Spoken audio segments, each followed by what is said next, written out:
nowadays, there is a metaphysical fight between two tendencies in science. The first tendency to think that the universe is made of information. And on the other side, you have the quantum paradigm, where we have to accept the void, and they call that uncertainty. Albert Einstein, even if he's a great genius, he couldn't admit that there is this void. Professor Raphaël Liogier of the Institute for Advanced Studies, UM6P, is going to take you through his controversial stance on the foundations of science, human nature, and the challenges we face in the age of AI. In this presentation for the Theories of Everything channel, we'll explore the evolution of scientific inquiry and knowledge itself, the rise of theoretical models, and the emergence of what Raphael calls zombie science. Stick with it, because the professor skillfully ties these threads together toward the end, bringing the conversation to a powerful conclusion that both excites and angers his peers, exploring the tension between the digital and quantum paradigms, the concept of chaos with a K, and the fundamental nature of reality itself. Liogier. You could say, I remember that I said to my American and British friends to pronounce it like liar jerk, and you get rid of the jerk thing. Okay.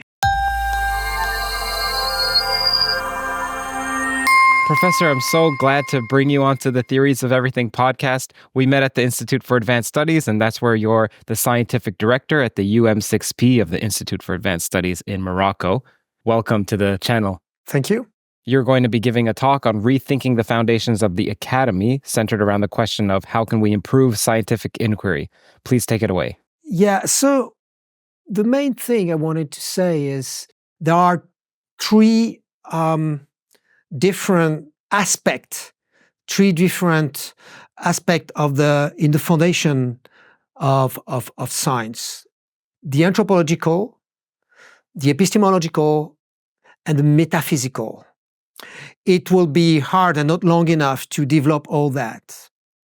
But let's say that there is a common ground between those three origins of science. The common ground is that actually science comes from the feeling. It comes from a feeling that is typically human, that there is something that is missing around. It's what I call the anguish of the void. And this anguish makes human wants to actually find something to feel it. Like if the world is not complete in itself. There is this feeling of incompleteness that is very deep in human being. So there is this sentence that comes from Greek science that can summarize this common ground, like anthropological, epistemological, and metaphysical ground of science. It is the idea that human beings try to save the appearances. Like if the world is not complete, so it's just everything we see around in the world is apparent. But we are part of the world. So it's not only the world that is around that is incomplete, it's also us. We are incomplete. And so this feeling of incompleteness and this desire to complete is actually the very origin of science. And it's the very origin of science, and it doesn't distinguish science from religion on that aspect, science from tradition, because it's just this original desire to give meaning. Now we have another concept. We go from feeling this void because things are not complete, it's to give meaning. And actually, giving meaning or complete what seems to be incomplete is the very definition, the original definition of what is knowledge. And science is about knowledge. Now the real question is, why do we need knowledge. So why do we need to complete that? And it's at that time that we can enter into this anthropological aspect of what are human beings. When you ask anthropologists, usually, even now, when you ask anthropologists or when you ask scientists, and even like everybody for that matters, most people will tell you that what distinguishes a human being from an animal is the fact that we are more complex beings. They will even specify this sense of complexity, saying that it's their brain. I mean, there is this idea about the brain, like the human brain, that is supposed to be more complex than the brain of an animal. And I don't believe that. What I'm saying is that, I mean, we are right to think that the human brain is now more complex than animal brain, as far as we can say. But what I'm trying to say is that is not what distinguish animals, I mean regular, like average animal, that from human beings. What distinguishes them is the fact that human beings, according to what I just said before in my introduction, are actually complex animals, like frustrated animal, because this feeling of incompleteness is related to the feeling of weakness. You need to feel something up. You need to complete something in the world and to complete something in yourself. So to go beyond yourself, so to go beyond what you look like go beyond your organism. That's the origin of technology. You need to go beyond because you feel that you are weak. And it's actually true. It's actually true. We are one of the weakest originally animals, not really adapted to our environment. So we are very weak. And so because we are very weak and where it's called this feeling will come with there is some hypothesis that this feeling will come from what is called neoteny. You mean physically weak? Yeah, physically weak because we were born too early, because some kind of a bad, I mean, a morphology that is not the hip of the woman. So we give birth, human mammifers, they are born too early. So because they are too early, they are too weak in their environment. So the human beings, they have to work in a more complex social way in order to survive. It's not like a horse that is right away efficient in the world. And so it complexifies the social, the way to be, the solidarity. For instance, the solidarity in most mammals is a solidarity between the parents and the kids from generation. But in human beings, it's a solidarity between the uncle, the uncle of the uncle, and the grandfather and the father, even the friend of the father, that could be a godfather, etc., etc. So it unbroaden and complexify this network of solidarity that become more and more complex to protect the human being that at first is weaker. But this feeling of weakness has created some kind of a frustration, and this frustration, it has created the desire to be more than what it seems, to be more than what we look like. So it created what I call, you see, the desire to be, not only the desire to survive, not only that you have in all biological organisms, but also the desire to live that you have in most mammals. So to improve the condition of survival, we could call that comfort, with minimal techniques that you have also with birds, when they build a nest, and with other animals. But with human beings, there is another desire. It's the desire to be that comes from their complex. And it's what creates the ego. It's what creates this inner speech. They talk to themselves. They say, for instance, when I'm coming to your podcast, I said, I talk to myself, at the second person, like, you have to behave like that. You. What is this you? This you is the other myself that complete myself, that I need to complete, to say something about myself. And step by step, it's related to the necessity to go beyond yourself, to go beyond the appearance, and to start to think about the world and to feel that there is something missing, around. And I think it's really the anthropological origin of science. But to add something else, I think what makes now the specificity of science is the fact that because we feel weaker than the other animals, we feel unadapted, fragile. Right. Yes. It's like if you are seeing ourselves as a problem, like we are a problem for ourselves. In Greek, the word problema, it translates like obstacles. Usually, in order to survive, animals, they wait for an obstacle that becomes a problem, because obstacle means problem, actually, in order to avoid it, to overcome it, to go beyond it, to do something about it in a very efficient way. The one that can't do that, they actually die, they don't survive, and that's also part of the process of natural selection, right? But with human beings, because they feel this kind of frustration, this kind of feeling of incompleteness, they project problems like obstacles that actually don't exist yet.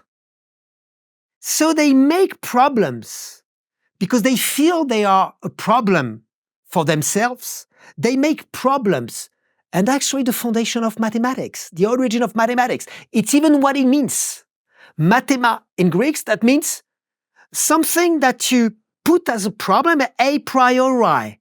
Like you haven't met anything, and you say, how much water do you need to fill this tub, etc., but it's not in front of you. Yes. So you make problems, but it's for the best, the foundation of mathematics, but it's also for the worse, because they create problems where they don't exist, up to the point they can't destroy themselves, human beings. They can create beyond themselves, but they can also destroy themselves in the name of this desire to be that is related to the ego. But the very dynamic of science is directly related to that. That's the reason why, when I say that human beings, they make problems, they also invented another kind of problem that is game. So they put constraints, so they create obstacles. What is game, after all? A game is to create an obstacle that does not exist.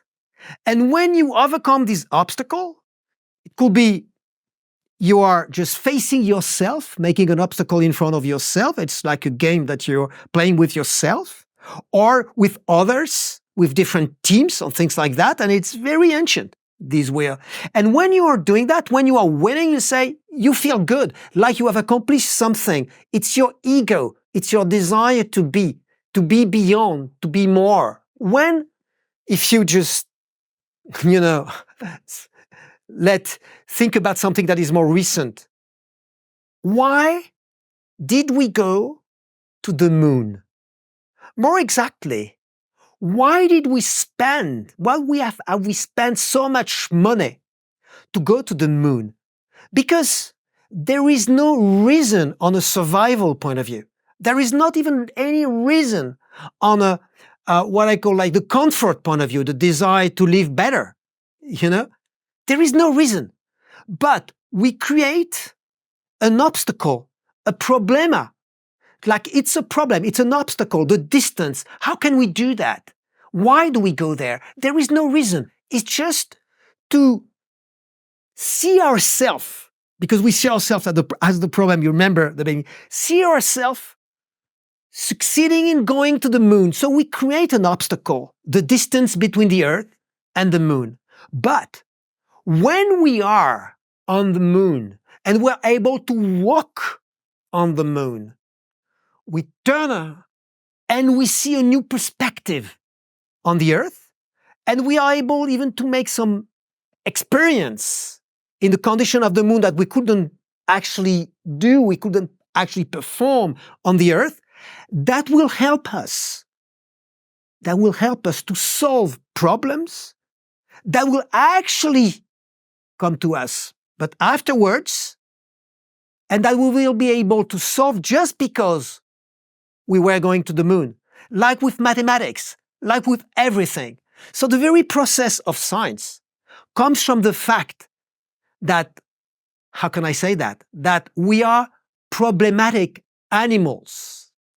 So we are animals that make problems because we are a problem to ourselves, because these neoteny things are the origin of human beings, this feeling of, I will say, weakness. That is the anthropological basis of the foundation of science. Now we could come, if you want to the epistemological foundation of science. Because now that we know that we want to complete ourselves, because the world seems to not be complete, so its appearances, we want to know the real thing. We want to know what is beyond, what is the real thing. So there is this obsession with truth, because it's not complete around, like it's an illusion. There is something more. Even our body might be more. And so we want to go beyond. And so we think that there is something that is determined. That's the idea of determinism. That's the first scientific idea. There is some kind of laws that determine us, but it's beyond our immediate reach. So we try to find them somehow, and it's that is the first knowledge. The first human, the first science, in fact, the first science is astrology. That becomes astronomy, but it's astrology. Astronomy, we will see later the difference. But why? Because when human beings looked at the sky, and by the way, that's interesting that even in English you say the sky, like the physical sky, and you say heaven. That means something else, like the source of some kind of knowledge, of some kind of something is happening there. Our fate is determined in heaven or something. And when they were looking at the sky, they were thinking that maybe that was the source of what they are, of their destiny, of their fate. That is the first science.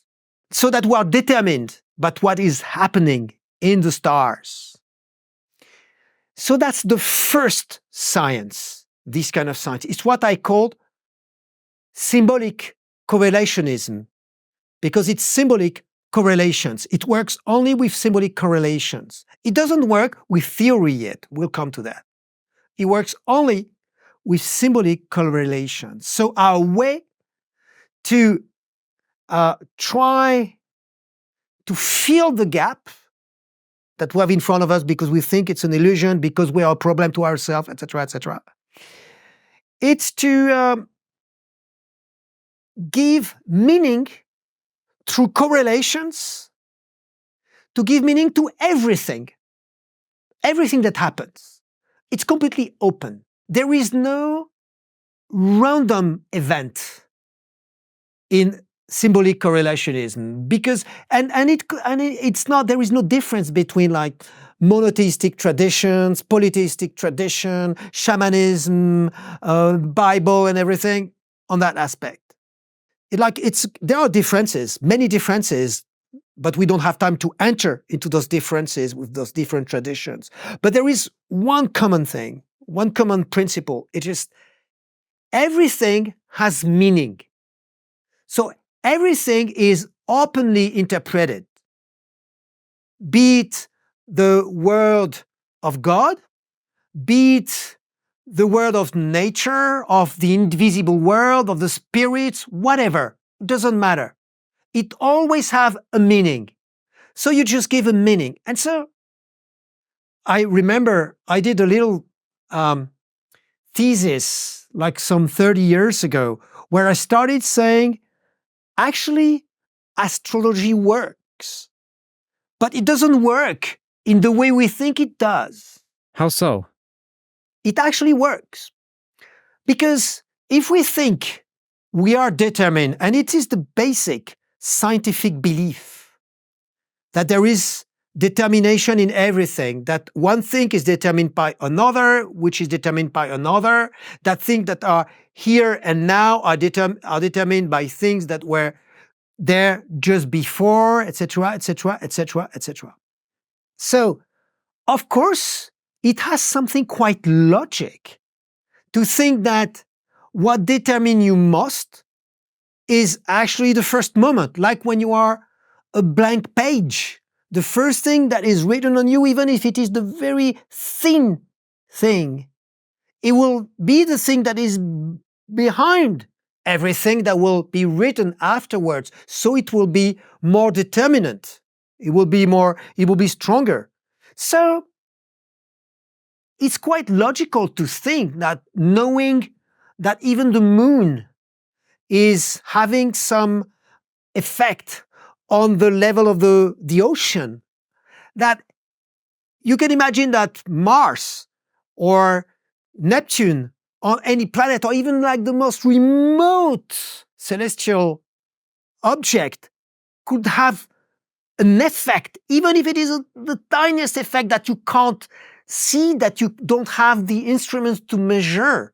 And even if it is the thinner effect, the moment where you were born, where you were like this blank page, almost nothing, we can imagine that maybe the state of the entire universe at this moment of birth will do something to you that it's hard to measure. So, of course, it's logical to think that there is some kind of truth in astrology. But because we're talking about epistemology, the second question is, if there is something of a truth, how can you get this truth? What is the methodology? Because it's not enough to say, yes, it's coherent to think that the state of the entire universe at a precise moment will be what we now call initial conditions of a being. But how can you actually touch these knowledge and make it a real knowledge? How can you do that? And so it's what I'm trying to explain to some of my colleagues that are positivists, like hard scientist positivists. I tell them the traditional man, if we can say there is a traditional man, even if it is a little bit too broad, it doesn't work with theories. And we will come to what is a theory. Everything has a meaning for him. So that means he doesn't embarrass himself with the constraint of finding a specific coherence inside a theoretical, logic. He sees something that is happening. He just say, oh, the guy was born this day at this hour, and the sky was like that, etc., etc., etc. And he's just right about it. And so those minuscule little interpretations, they just agglomerate without entering into a specific theoretical frame. It's easier to understand that with acupuncture, for instance, because with acupuncture, there are some departments of acupuncture, even in the modern faculty of medicine, because we know it actually works, but we don't know why. We have many interpretations. We can say, yeah, it works. Interesting. Yeah, it works because there is the nervous system, but it is not exactly the nervous system. We say, yeah, maybe it's like the blood system, but it's not exactly that either, etc., etc. So what is it? And where does it come from? But in fact, acupuncture was born out of these symbolic correlationism way of thinking. So somebody like a few thousand years ago will walk, he fell, just imagine he fell on his knee, on her knee, and suddenly he had a headache, and he doesn't have the headache anymore. So it's just an information, an open information. You don't know why, but because the traditional man gives a symbolic interpretation, he say like, that's the way the Tao works, or that's the way nature works, or that's the way the spirit works, or something. It means something about the spirit. It doesn't matter, in fact, what it refers to. What matters is that he interprets it, and what happened was true, was real. And so he said, yeah, it is the way of God, it is the way of that. And so it is a certain day, it is on a certain part of the body, and it does that to the head, so maybe the knee is related to the head. And that's it. And so that makes this symbolic system start to work. But if you, at first, when you have just one information, that's nothing. But when you have thousands, hundreds of thousands, millions of information that are lost, that you have lost the track in time, it becomes a symbolic system that is open. And that's the difference between a theory. So it's always open, you can always add something.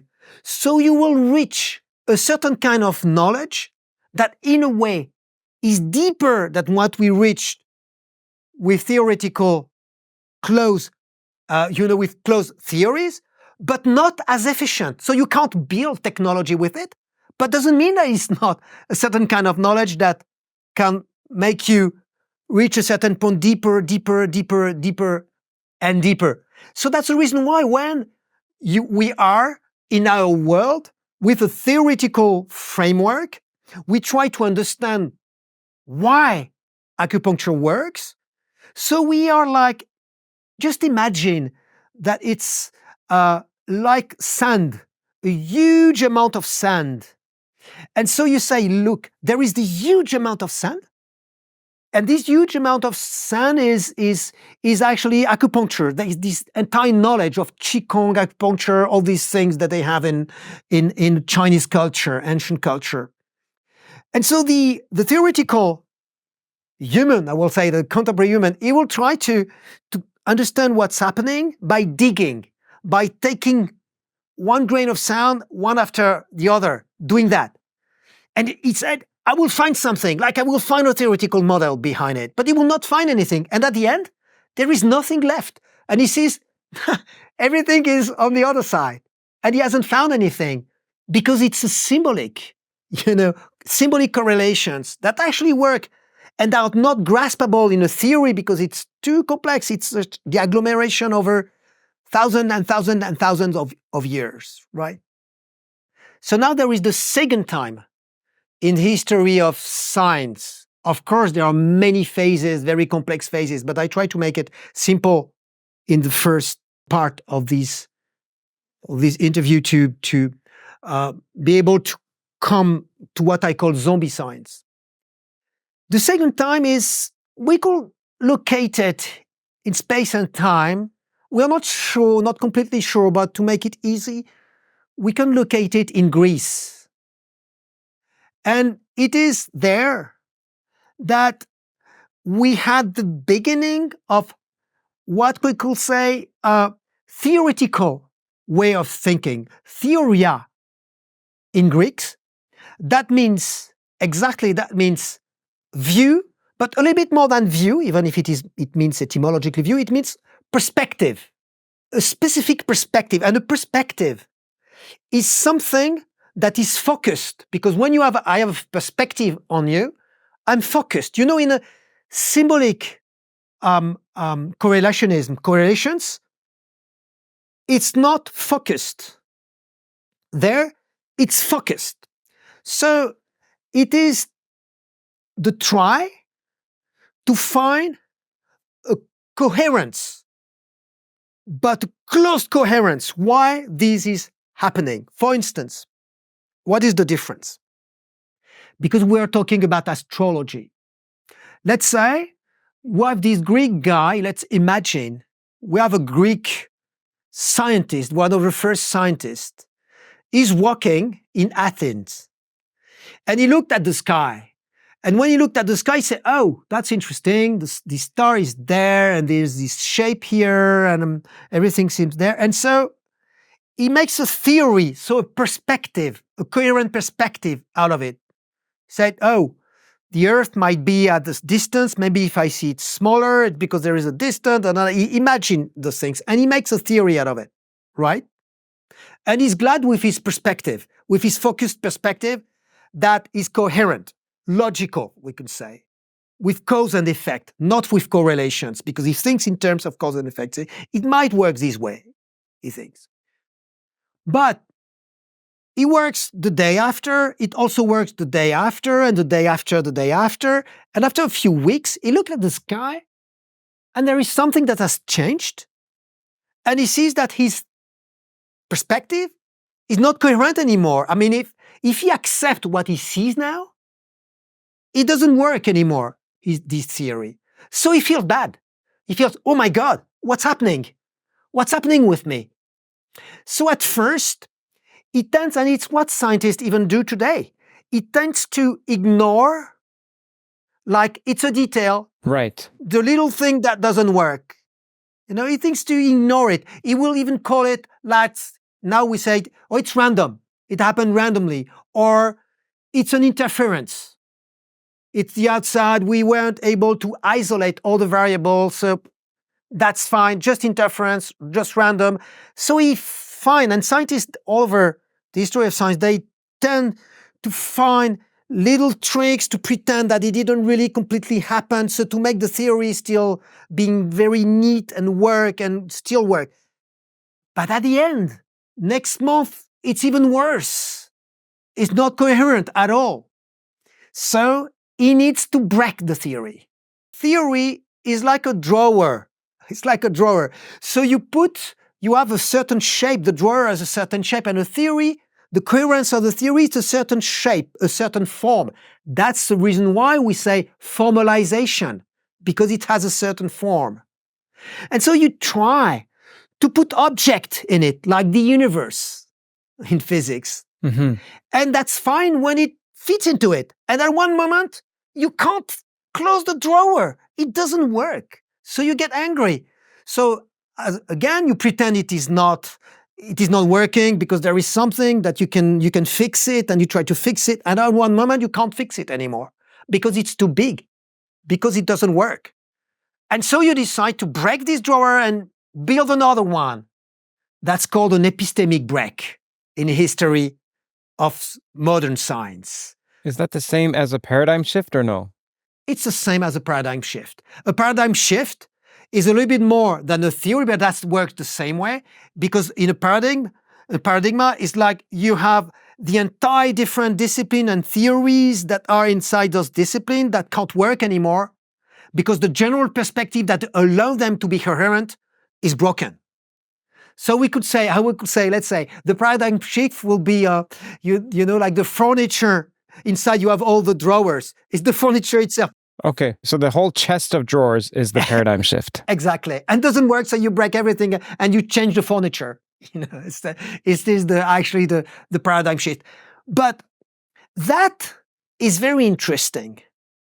It's very interesting because it explains something. It explains why in our theoretical world, the world that is built on theories, we are becoming more and more efficient, right? But it doesn't mean that our knowledge of what is real will improve. Because in fact, we are losing time when there is this paradigm or theoretical break. Because we need to rebuild everything from scratch to find something more coherent. Of course, we use some knowledge we had before, but it's just completely reversed. You need to find something that was broader, bigger. The traditional man, he doesn't do that. Maybe he can't isolate the variables because it's not a coherent system. But his knowledge continues to accumulate because remember what I said. When you want to save a theory, when you want to save the coherence of the theory, you expel out of your vision, your perspective, theoria, perspective, everything that does not fit into it, and you say it's random. But in fact, random is also true. So the traditional man, what does he do? He doesn't expulse anything from the pretext of randomness. He just add it and add it and add it in an open way, because he gives, and because he added, he doesn't know why in the modern sense, but his knowledge become more and more and out of reach from a theoretical point of view. That's why acupuncture, we can't understand why it works, but it actually does work. And so there is some kind of, it is the second time. In this second time, because we isolate variables, we were able to understand the causal relations between those variables inside the system. So that's the reason why we were able to build machine.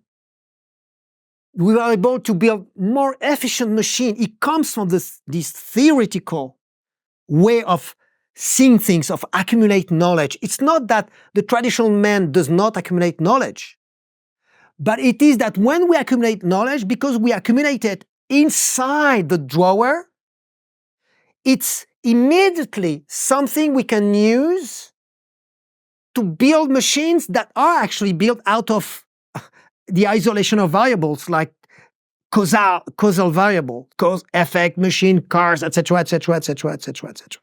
So there was different inside this theoretical world, we could say, of science that supposed to have started in Greece, but maybe there was some beginning also in India with mathematics and in the Arabic world also, but let's say in Greece. There was different phases, and I will just leave all those phases aside because it will be too long and come to the last one that is very interesting and still very interesting for us and for what we are living now in the academics and in science, in the way science is actually evolving. It is in this phase where we transform theoretical models, theoretical perspectives, because that worked so well in a specific domain that we decide that it is the truth in itself, that we can apply it to everything. And it becomes ideology. It's when, from a theory, we made an ideology in the 20th century. What does that mean, an ideology? An ideology that is grounded into science, into specific science, that means it's a theoretical view, perspective, that pretends that it is general, it can apply to everything. Let's take an example. Because the great thinker of the 20th century, great epistemologist, maybe the greatest epistemologist of the 20th century, Karl Popper, used this example to make his case. He said about Darwinism, natural selection, he said, because it's a successful theory, it is so successful that it doesn't know and doesn't accept to have limits. And this is a risk because it will be applied to everything. And I'm sure you heard about what is called social Darwinism. So you apply what actually worked in a certain realm, in the animal realms, and in a specific way, natural selection, like the idea of the survival of the fittest, etc., etc. And you say, oh, that's the same with human beings, that works with human beings, therefore, we need to eliminate the weakest And it becomes an ideology that has served the Nazi government, for instance, that based that on the superior race that was supposed to be the fittest, etc., which wasn't true because actually they did exactly the opposite.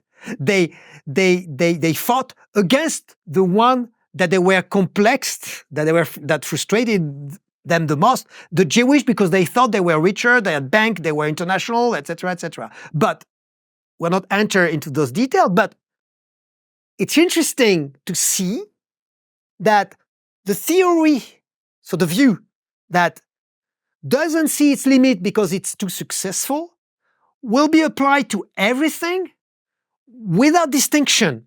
And it becomes an ideology that justified a government, a certain politics, because it pretends that's the truth. That's the truth in itself. Let me ask you, so in physics is seen as the most precise and successful of all the sciences. It is. And do you believe the fact that it's the most successful in its domain is the reason why we have physicalism or materialism as the dominant philosophy in science? I think it's partly, yes. I think it's a good question, your question. It's true that physics was from the 19th century, from the end of the 19th century, because at the beginning it was biology.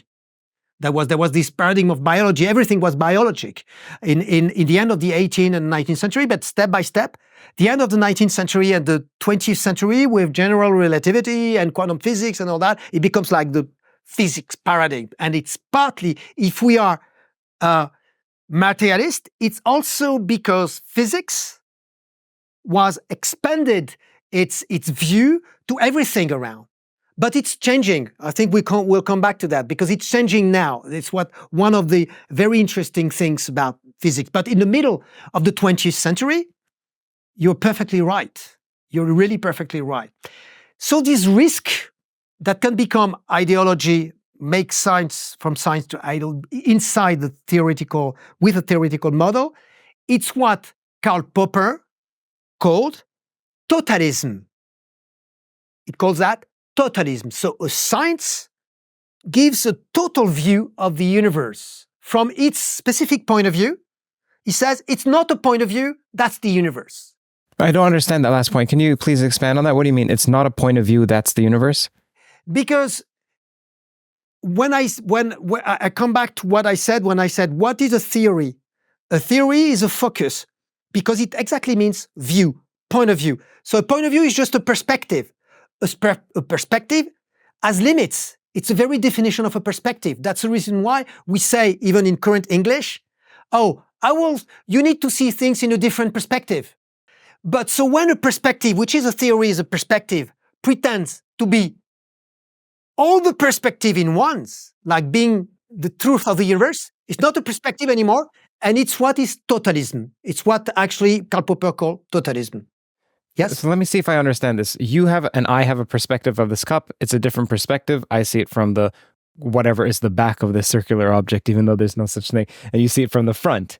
And if we wanted to actually know the cup or see the true cup, you would have to have all the angles, in which case that's a synonym for the universe. It's like if the totalism is the idea that you don't see a perspective on the object, but you know the totality of the object, whatever that means. And if you know the totality of the object, you know the totality of the universe. Or you tend to. It's what is interesting. It's a tendency. So that means, like, for instance, you had this idea in the history of science, so at one moment in history of science, and still the case somehow, that the smallest thing you know, the closer to the general truth you are. It's what I call that substantialism. It started with atomism. So when you have the most little part, it is this part that actually sustains, that is the pillar of everything else. So you know everything else. It is just the idea, right? So this idea comes from the idea that actually we can know everything. That what is in front of us are actually real facts. And if you enter, and the closer we get to the thing itself, the closer we get to the truth. So we don't admit that things can be just apprehended through different perspectives. But we think that the best perspective is when you get closer and you get to actually analyze what is smaller. While when you have a phenomenological point of view, you say, when I get closer, that's just change the perspective. For instance, if I look at a table, the table is what it is in its own right, because it's useful for me to do that and certain things, and it has certain laws of nature.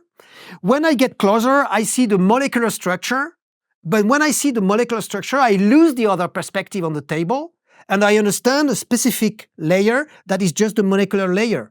And if I get closer, I will see the atomic structure of the table, and now it's something else.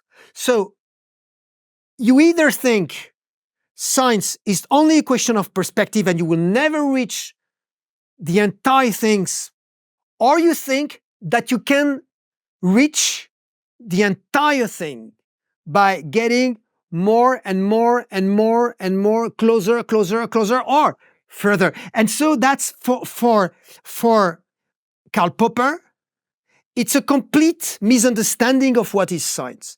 That's the reason why he said that totalism almost always becomes totalitarianism, becomes political, because there is no reason when you say that is the truth that you're not going to, that it justifies all the decisions you can make because it applies to everything, right? So he invented, we could say, a medicine, like a medicine against totalism. That would be a medicine against totalitarianism. And that medicine was? And the medicine is actually the principle of refutability. And it's really strange when you say it at first. When I say it at first to my students, they feel really strange because it says that a theory must be considered truth only when it is refuted. So what are you talking about? It's not only the thought that I know it's refutable. No, it has to be refuted. Why? Because everything is about a perspective. It's like a field. It's like even the field of a peasant that has a field in front of him that he cultivates with agriculture, right? So a field has a certain shape, like a theory, as I said, has a certain shape. So as long as you are not reaching the limit of the field, you don't know the shape of the field. So the refutation, it's not something that has to make you feel bad because it's like you have to break the theory. That's a revolution when he said that, when Karl Popper said that. It's on the contrary, the knowledge, the final knowledge of the theory, because you know its limit. Because when it's refuted, that means that now you know what is your theory, because you have the shape of your theory, you know the limit, like the peasant knows the shape of the field that he must cultivate. And it's very interesting. So he said, when you refute it, it's not that you miss something, it's actually that you actually got something. And as long as you haven't refuted your theory, you could believe that it can apply to everything, but it doesn't, because a theory is always a perspective. And it's the medicine invented to prevent science to become totalism and to become totalitarianism. So in other words, if you haven't refuted it, you don't know its border, and so you think it extends on to infinity, and because it extends on to infinity in your mind, you then apply it everywhere. Exactly. You understood everything. That's exactly that. And so it's potentially totalitarianism. And so that's from now on that I'd like to talk about what I call zombie science. Because I think the medicine, the genius, the medicine, that great medicine that found Karl Popper doesn't work anymore because zombie science, because what I call zombie science. What is zombie science? It is the fact that nowadays, because artificial intelligence, and artificial intelligence is not only those specific, these image we have of artificial intelligence, it is those and like somehow anthropomorphic robots, subjectively anthropomorphic or even physically anthropomorphic robots that are supposed to be so intelligent that they can solve things. No, it is not that. It is that they don't work actually the way we work as human beings. Contrary to what many people say. But maybe, then again, we will come back to that. But why there is something groundbreaking in a bad way with artificial intelligence? It's because it's like if we came back to correlationism, like in the first moment in the history of science, with correlations, but without the symbolic background. So totally empty of symbolic background, but with no theory. So that's the main problem. Why? I'll explain why. Because it's like if we are adding more and more correlations, correlation of what? Of data, of informations, and specifically of heterogeneous informations, heterogeneous data. That is very important to keep in mind these things about heterogeneous data, heterogeneous information. Because if there weren't heterogeneous informations, that means we will have a theory that will make us understand the relation they have with each other, those information, like the theoretical, coherence of those informations. But now that we have artificial intelligence, and artificial intelligence is the possibility of artificial intelligence suppose two conditions that we have reached now and are going to expand. The first condition is the computational capacity, to treat those information in a massive way that goes beyond our capacity as human beings. Yes. And the second is an almost infinite access to data, to information in real time. So the second condition is the internet. The fact that the internet provides with these computational, that works with correlation of data with an infinite number of data, like it feeds data. So what happened? What happened is that you will have, let's talk about medicine, for instance, because it's more obvious in medicine, but it will work. It works in different other scientific disciplines. But in medicine, for instance, now, the use of artificial intelligence in medicine. Let's say you have the color of your eyes. Your ethnic origin. You have information about your genes.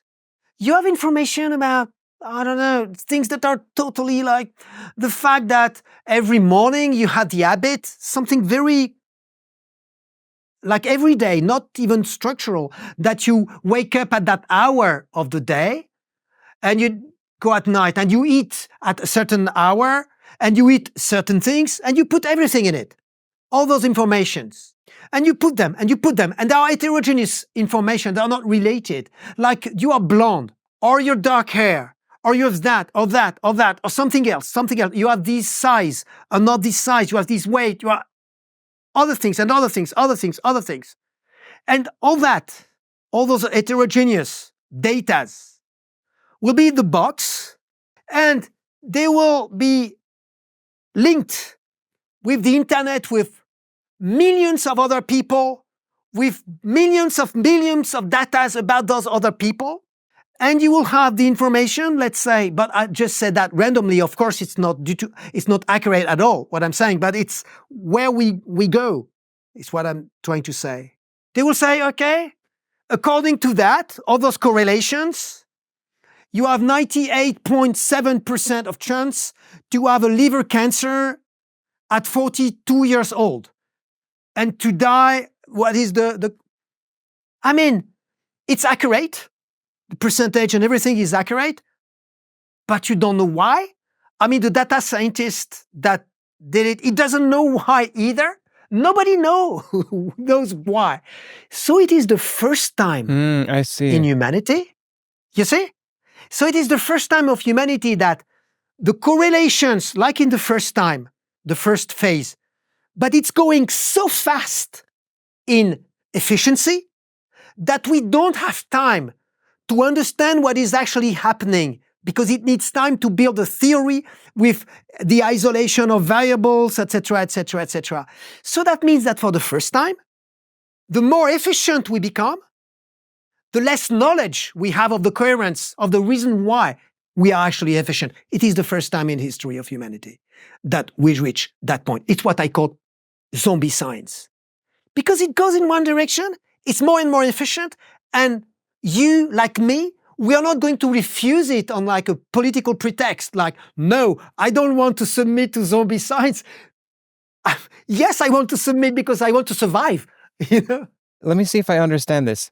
So there's pre-science, which is astrology, and then maybe alchemy, and we could talk about that in the Q&A. Recall, this is a lecture where Raphael is speaking pretty much uninterrupted for 60 minutes or so. There will be an actual Q&A, which is more like the podcast format with the interchange and the conversation, delving deeper into the topics. For that, click the link in the description. So there's pre-science, which is astrology, and then maybe alchemy, and we could talk about that in the Q&A. And then there's science, and then there's zombie science. And what zombie science and pre-science have in common is that they were built from correlations, but pre-science has symbols associated with it, whereas zombie doesn't. And both also have that they work, quote unquote, but we don't know why. Yeah, exactly. And in this third moment, the problem is, and it's the difference between the first moment, it is the speed, but it has a consequence.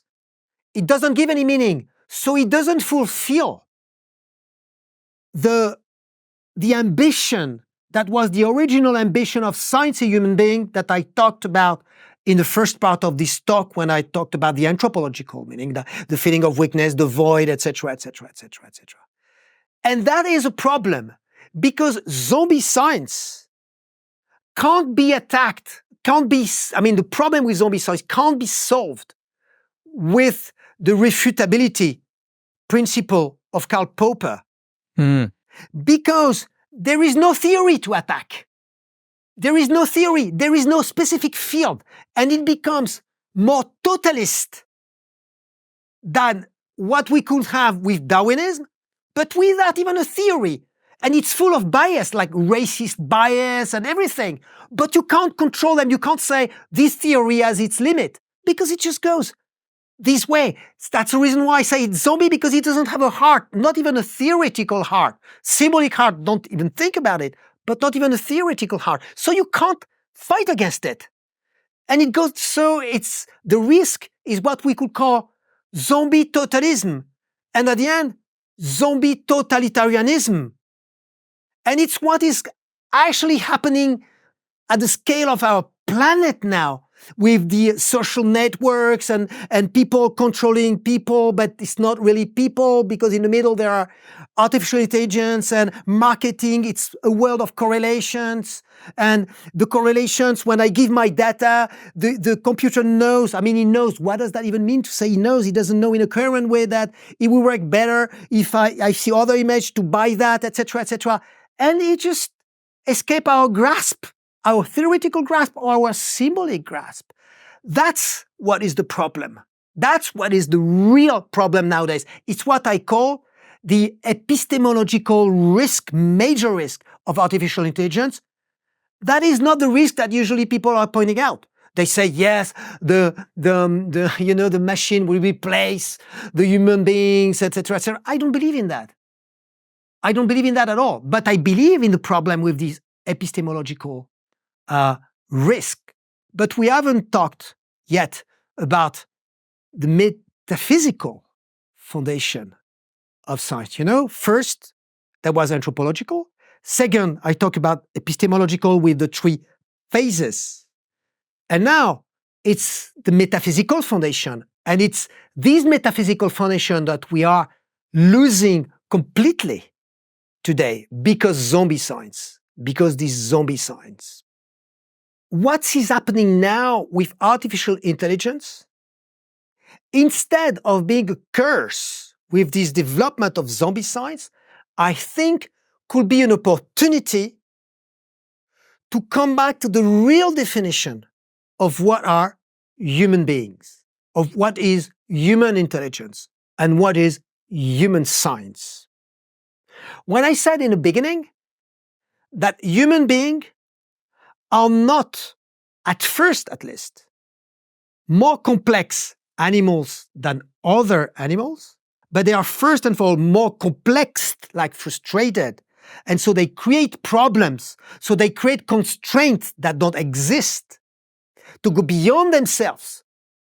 Completely, not being pushed by survival and things like that, because this frustration, this complex, this ego, so they create games, and when you win at a game, it doesn't improve your condition, but it improves your ego. You think you have won something, but after you become more efficient because you have played the game, etc., etc. We could talk about art.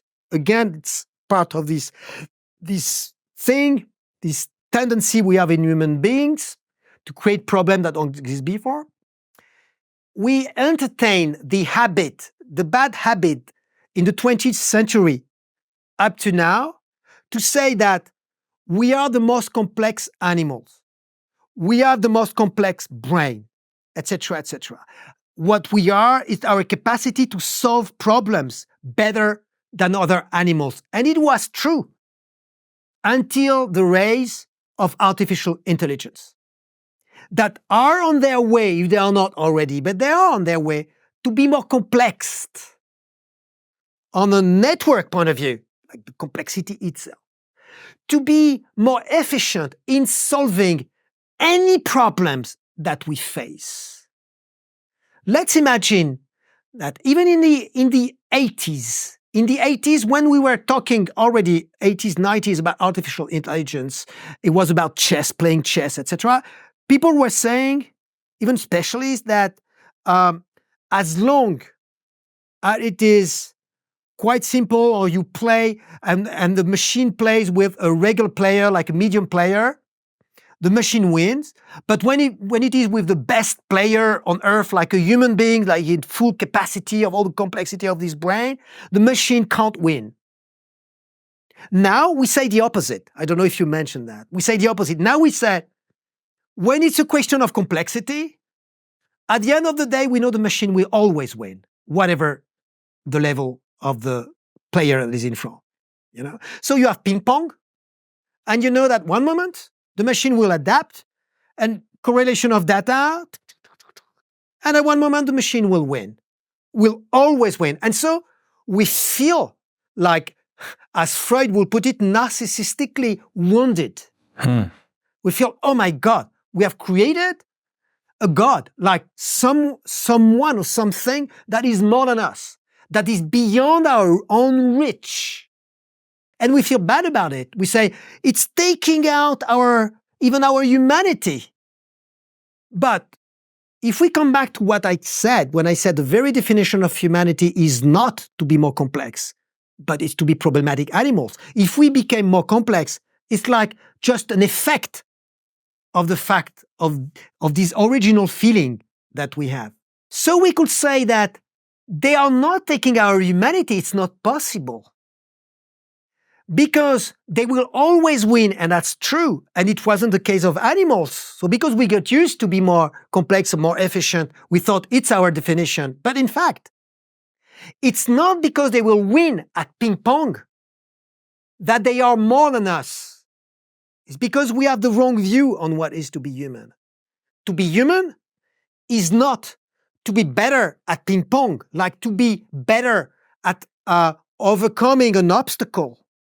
but it's to create obstacles that are not in front of us, and the machine can't do that.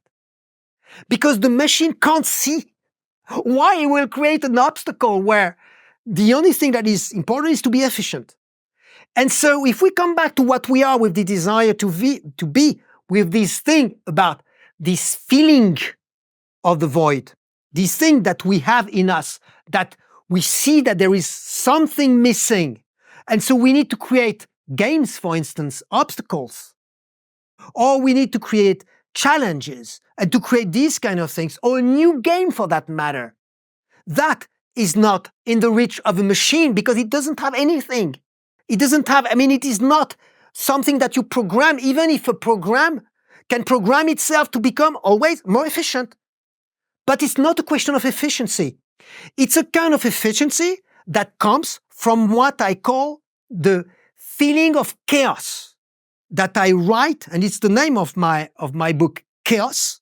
Yes, spelled differently. Yes, it's in Greek, K-H-A-O-S. And if I write it this way, it is not like to pretend that I know Greek, even if it is the Latin letters that are used, and that I don't use C-H-A-O, and S. It's because chaos in Greek is a positive word that means void, but doesn't mean empty. It's like in quantum physics. It's quantum void, in fact. It's not quantum emptiness because it doesn't miss anything. It doesn't need anything. It's void because it can't be grasped. It can't be represented because it's more than what we see. It's more than the limitation of the objects. It goes beyond that. So it's a pure potential that actually is the origin of matter, that explain in a way that we cannot know everything in nature. We cannot grasp everything. It's the feeling of infinity, taking the word infinity as it is, non-finite. But when you are with the computing thought, you think the world is something finite, like a program. And so you want to even narrow time to make it something compact, something you know where you are going, so there is no time anymore. But progress is the opposite of that. Now we confuse it, but it is the opposite of that. Progress is the fact that there is always openness, because chaos, it is the fact that there is the void at the basis of the universe that can't be grasped and that is not meant to be grasped, actually. And so it's what I call raw transcendence. Because it's transcendence, it means transcendence is not a state like paradise or something. It could be formalized this way. But transcendence is the very tendency of human being to go beyond, because through their original frustration in front of the world, they actually discovered that the world is not complete at all.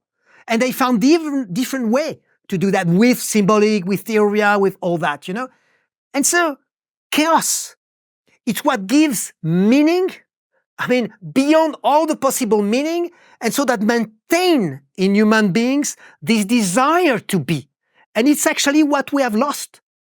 And so it is why we are like crumbling in a state of what I will call mythical depression. So the incapacity of telling what we are and what we are doing here positively. It's not a question of dogma of religion or science against religion and all that.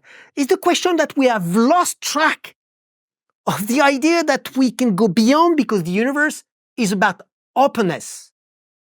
And so the AI, you were talking about paradigm. I think AI became a paradigm.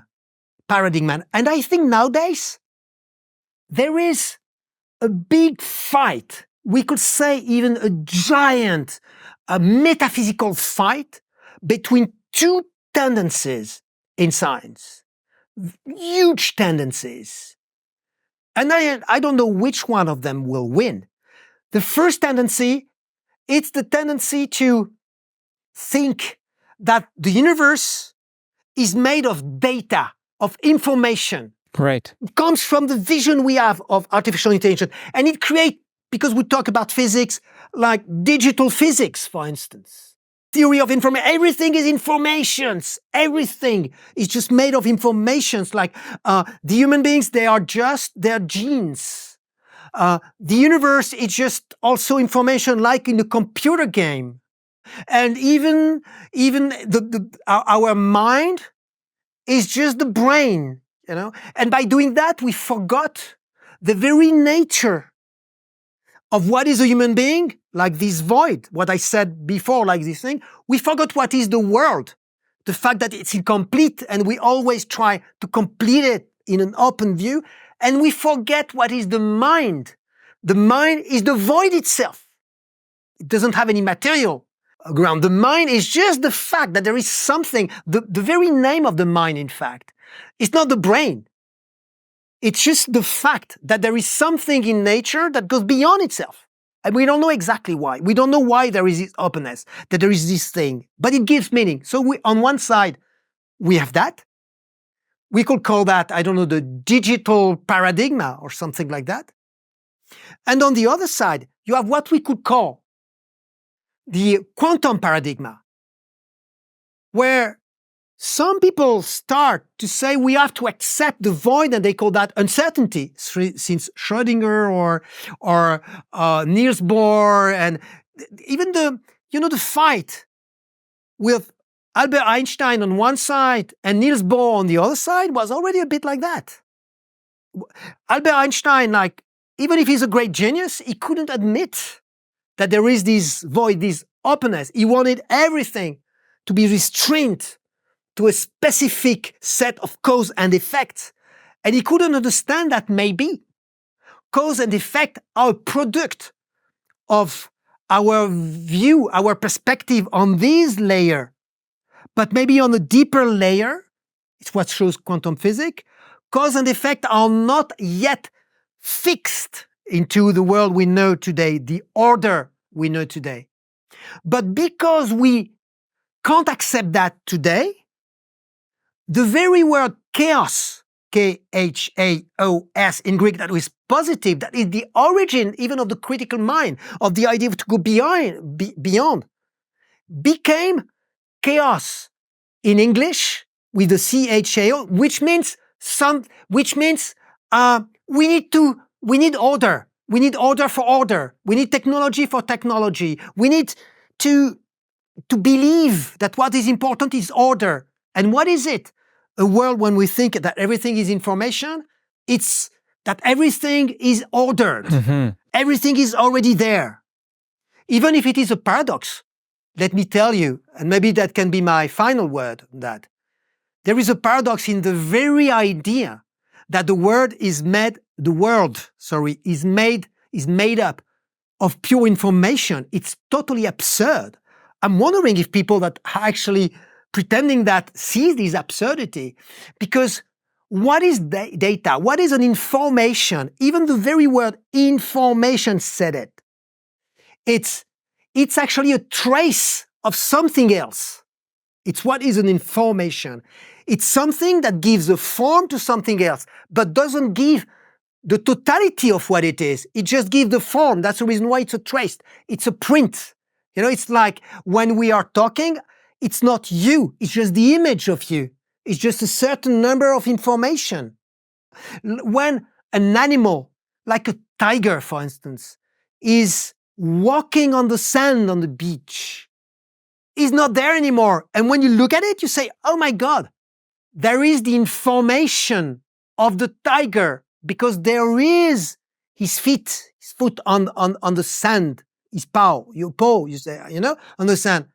But my question is, if you say the world is made of information, I will say, where is the tiger? Where is the tiger? That's totally absurd to say that information is the substance itself. Doesn't mean anything. It's not coherent at all. So it would be akin, in your view, to saying that the world is made of impressions, but impressions are pressed upon by something else. I think it will be another podcast, because it will be like 2 hours to explain exactly what I mean by chaos and positive hubris and other things that works pretty well in science. But from now, what I could say is, I will say that the world is not information like something static that we think we can agglomerate, but it is the relation itself, the process, the processual, like the famous British philosopher will put it in his process philosophy. It is, he said, it is the affect, the fact that it is the relation itself, the fact that things are affected by things. So we make a mistake when we think that things have specific borders, and so they are separated and they can touch each other the way they touch each other. That's just a cognitive effect on our level. And it's also a statistical effect that allows them to behave more or less like that, like in a cause and effect way. Because to have a pure cause and effect, you need to figure out pure objects with their limitations, so they move into cause and effect. But when you don't have borders, space, time and space borders, specific, it's just a question of intensity. That doesn't work with effect, that just works into the relation. So the deep meaning of the world is the relation itself. Some people, Leibniz will say it's the perception. But I prefer not use this word, because when you think perception, we think just the fact that we look at something or we hear something. But it's more than that. It's the fact that I agree in a way that everything is a question of traces, but not static traces that will be compared like that will be like a substance, and that you can agglomerate them to be more intelligent like a machine. No, the relation itself is dynamic, so it can't be grasped. And it's, in fact, I will say it's related to infinity, to the meaning of infinity. It's because it's not finite. It's not finite. When you try to understand what is infinity, you cut it in bits, so in finite bits, so you lose what it is. It's like when you want to know what is the motion in classical physics. Yes. You have different time, it's the object, the module, the object is there and there and there. No, the object is never there. But what does that mean? So you have all those paradoxes that could help us to see what is actually the world. It's through the paradox, to the aporia, to these limits of our perception of science, or limits of formalization, that we can better understand what is really reality. Not through the medium way of what we perceive around because it's useful, etc. But that's great that it is useful. But we have to try to exercise our mind. It's another part of my work, to exercise our mind, to trust the efficiency, but to not trust that because it's efficient, it's true. The truth is something else. It's a real exercise to do that. It's part of the Chaos Project, what I call the Chaos Project. Professor, thank you so much for this wonderful presentation. And for people who are watching, there will be a Q&A that you can watch, and the link is in the description. Thank you, sir. Thank you very much. Thanks to you. Remember that there's a Q&A, so a podcast with more interaction, where we go even more in depth into the topics that were just discussed, and the link to that is in the description. Firstly, thank you for watching. Thank you for listening. There's now a website, curtjaimungal.org, and that has a mailing list. The reason being that large platforms like YouTube, like Patreon, they can disable you for whatever reason, whenever they like. That's just part of the terms of service. Now, a direct mailing list ensures that I have an untrammeled communication with you. Plus, soon I'll be releasing a one-page PDF of my top 10 toes. It's not as Quentin Tarantino as it sounds like. Secondly, if you haven't subscribed or clicked that like button, now is the time to do so. Why? Because each subscribe, each like helps YouTube push this content to more people like yourself. Plus, it helps out Curt directly, aka me. I also found out last year that external links count plenty toward the algorithm, which means that whenever you share on Twitter, say on Facebook or even on Reddit, etc., it shows YouTube, hey, people are talking about this content outside of YouTube, which in turn greatly aids the distribution on YouTube. Thirdly, there's a remarkably active Discord and subreddit for Theories of Everything, where people explicate toes, they disagree respectfully about theories, and build as a community our own toe. Links to both are in the description. Fourthly, you should know this podcast is on iTunes, it's on Spotify, it's on all of the audio platforms. All you have to do is type in Theories of Everything and you'll find it. Personally, I gain from rewatching lectures and podcasts. I also read in the comments that, hey, toe listeners also gain from replaying. So how about instead you re-listen on those platforms like iTunes, Spotify, Google Podcasts, whichever podcast catcher you use. And finally, if you'd like to support more conversations like this, more content like this, then do consider visiting patreon.com/Curt Jaimungal and donating with whatever you like. There's also PayPal, there's also crypto, there's also just joining on YouTube. Again, keep in mind, it's support from the sponsors and you that allow me to work on Toe full time. You also get early access to ad-free episodes, whether it's audio or video. It's audio in the case of Patreon, video in the case of YouTube. For instance, this episode that you're listening to right now was released a few days earlier. Every dollar helps far more than you think. Either way, your viewership is generosity enough. Thank you so much.